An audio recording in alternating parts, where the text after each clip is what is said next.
Hey guys, I'm Sarah Lynn, and today I want to explain to you how forces can affect the spine. Some forces can be optimal for spinal health, and others can be detrimental. So to represent the spine, I have a spring off the Pilates Cadillac machine, and this will give you an idea visually of what happens to the spine when these forces act on it. First, let's talk about unloaded spine, which actually never really happens because we always have gravity acting on our bodies. Unloaded would be if there were no forces whatsoever. But like I said, gravity is a constant force that we have to deal with, even though we may not always think about it.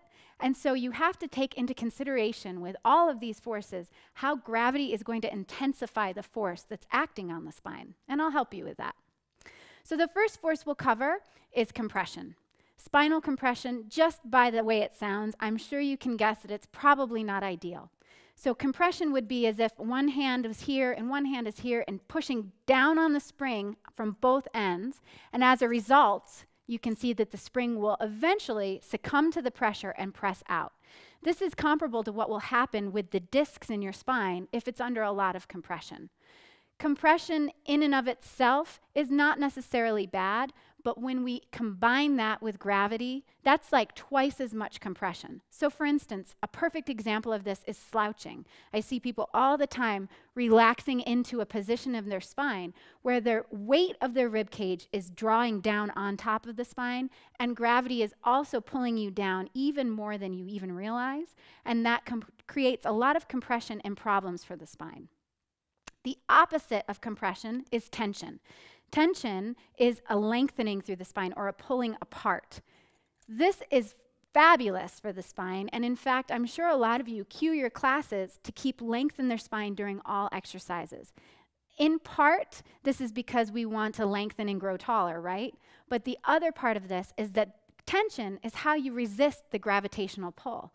So where you might have been slouching before, if you add some tension to your spine and you sit up straight, now gravity doesn't have as much compression effect on your spine that it did before. The third force is bending. Bending in and of itself is not a problem. Where it becomes a problem, again, is with gravity. If you're bending your spine, let's say I'm starting straight up and down, and I start to go into a side bend. Without the thought of lengthening away from gravity, I can end up collapsing onto this short side of the waist. And this is not going to be very good for your spine. You're closing off the gaps between the vertebrae, which will put pressure on the nerves and the discs of your back. So when you're starting to teach a bending or a side bending exercise, I would suggest lifting and lengthening to create length in the spine before bending over, and then imagine that you're continually lifting through that short side on the bend. Next, we have shearing. And again, just the name itself is enough to make my skin crawl. Shearing is imagining that we have one vertebrae here, one vertebrae here. Shearing would be a shift of those two vertebrae shifting off of one another. Now, I'm sure all of you are cringing right now as well, because that sounds painful to me. Where this becomes a problem with exercise, one example would be rotation. So, for instance, in Pilates, we talk about the spine twist. With the spine twist and rotating, you're trying to turn the rib cage as the hips stay fairly still. Where this becomes a problem is if you fix the hips and focus so much on stability that you over-rotate the spine, the lower lumbar vertebrae can actually shear and shift off one another, causing a lot of damage to the back. So I will tell you how you can fix that and cue it a little bit better with the next force. The next force is called torsion. Torsion is rotation. So you'll notice that my top hand is turning clockwise. My bottom hand is turning counterclockwise. This is almost as if there's a counter rotation to balance what's happening on the spine. When you're going back to that spinal twist exercise, if you cue twisting to one side, but then also cue imagining that you're twisting back through the hips the other direction, You'll notice that you get a lot more work for your abdominals, and you actually protect your spine that way as well. So while we talk a lot about stabilizing certain parts of the body, I don't want you to confuse that with being rigid and stiff.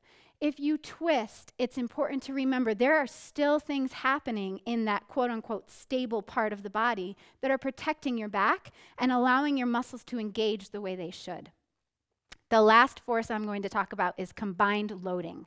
Combined loading is a combination of compression and torsion. What that means in real life is a combination of flexion plus rotation. So let's try that on the spring. If you compress and then twist, we get the same problem we saw with compression, which is that the spring will shift and push out. It bows out to the side because it can't withstand those forces. This is the perfect recipe for disaster, unfortunately, in the back. And what we usually see as a result are disc herniations. There are plenty of instances where students in your class are doing these two actions. That's not to say you cannot ever do an action that is flexion and rotation. But what you must consider before doing so is lengthening the spine and resisting that slouching urge that gravity puts on your body. So I hope that next time you teach your core work, you start thinking about how gravity affects the forces acting on your spine, and you start to put a little bit more thought into length before movement and space in between those vertebrae to keep your back healthy and strong for many years to come. Thanks, I'll see you next time.